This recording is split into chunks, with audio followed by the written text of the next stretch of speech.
राऊत स्वतः ढोंगी आहे.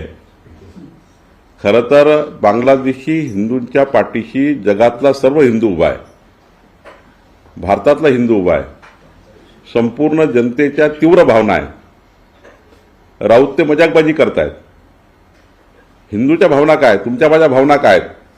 तर आपल्या सर्वांच्या भावना आहे की बांगलादेशी हिंदू आपला परिवार आहे, त्या परिवाराच्या पाठीशी आपण राहिलं पाहिजे. त्यामुळे जनभावना तीव्र आहेत. संपूर्ण देशाचा जगातला हिंदू पेटून उठलाय आणि याकरता संपूर्ण पाठिंबा मिळतोय बांगलादेशी हिंदूंना. आमचं सरकार, मोदी सरकार हे या संपूर्ण घटनाक्रमावर त्या ठिकाणी योग्य पद्धतीने, शेवटी बांगलादेशमधल्या घटना आहे आणि त्या घटनेवर काय त्या ठिकाणी